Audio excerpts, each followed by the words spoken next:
साथियों नमस्कार।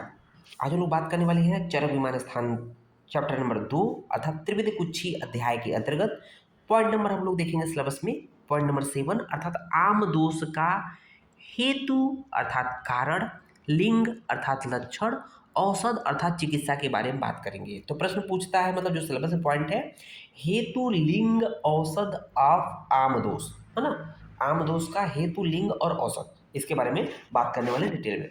तो आइए एक एक करके बात करते हैं।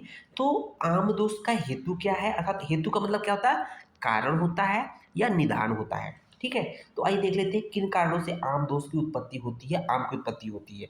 तो जो पहला सबसे पहले मुख्य कारण हम लोग देखा था कि भोजन की मात्रा ही डिसाइडिंग फैक्टर होता है कि भोजन पचेगा नहीं पचेगा। अगर हर एक व्यक्ति की जो निश्चित मात्रा होती है उस मात्रा से अधिक भोजन लेंगे तो क्या होगा, भोजन पचेगा नहीं, वो आम की स्थिति में रहेगा। इसलिए बोला गया है अधिक मात्रा अर्थात अति मात्रा में भोजन करना ये आम दोष की उत्पत्ति का मुख्य कारण माना जाता है। नोट डाउन कर लीजिएगा। आम दोष की उत्पत्ति का जो मेन कारण होता है वो अधिक मात्रा में भोजन होता है।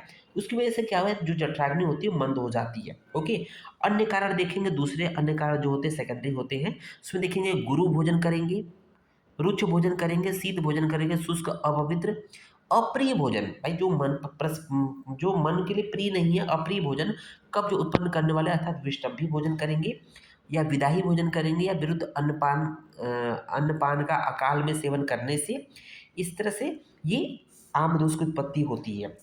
साथ ही साथ नेक्स्ट पॉइंट जो है आम दोष की उत्पत्ति का कारण क्या है कि काम, कुछ मानस दोष होते हैं कि काम, क्रोध, लोभ, मोह, ईर्ष्या, लज्जा, शोक, अभिमान, उद्वेग, मन मन भय से मन के दुखी होने पर भी कहीं न कहीं मात्रा पूर्वक जो आहार होता है उसका पाचन नहीं होता, तो आम दोष की उत्पत्ति होती ही होती है।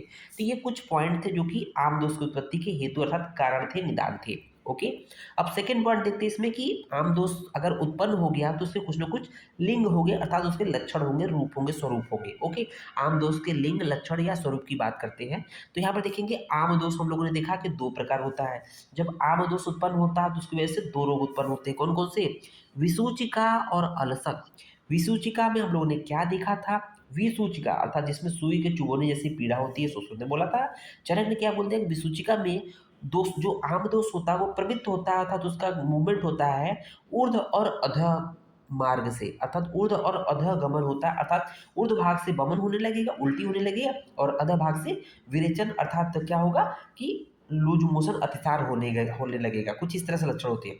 और अलसक, अलसक ऐसी व्याधि है जिसमें दोष आलसीभूत हो जाते हैं। आलसीभूत होने का मतलब बिल्कुल आलसी व्यक्ति के रूप में पड़े रहेंगे, अर्थात दोष आलसीभूत हो जाएंगे और उसमें बमन, अतिसार, वर्ज अर्थात बमन अतिसार को छोड़कर से सभी आम दोष के लक्षण पाए जाते हैं।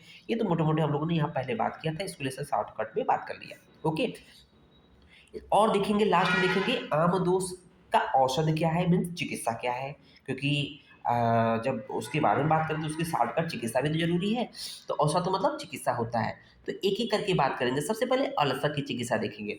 तो अल्सर की चिकित्सा को जानने से पहले अल्सर के लक्षण को जानेंगे। अल्सर होता क्या है, तो अल्सर में क्या होता है कि जो दोष होता है आम दोष, भोजन आम दोष के रूप में पड़ा रहता है और न ऊर्ध्व न अधगमन नहीं होता, चुपचाप चुपमार एक जगह पड़ा रहता है ना। तो उसमें क्या करते हैं कि भाई एक जगह पड़ा है तो उसको शरीर से बाहर निकालना है, क्योंकि ज़्यादा नहीं निकालेंगे तो क्या होगा, पॉइजन पॉइजन की तरफ हो जाएगा, है ना।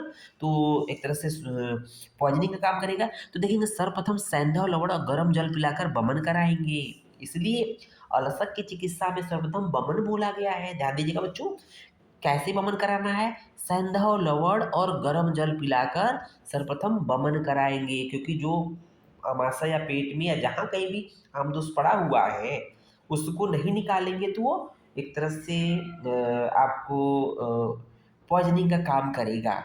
वमन करने के पश्चात उसको स्वेदन कराएंगे। स्वेदन कराने के पश्चात क्या, गुदवर्ती अर्थात मल प्रवृत्त कराएंगे। और लास्ट में हम लोग उपवास देंगे। उपवास का मतलब या तो बिल्कुल खाना नहीं देंगे या तो लघु भोजन देंगे, ठीक है ना।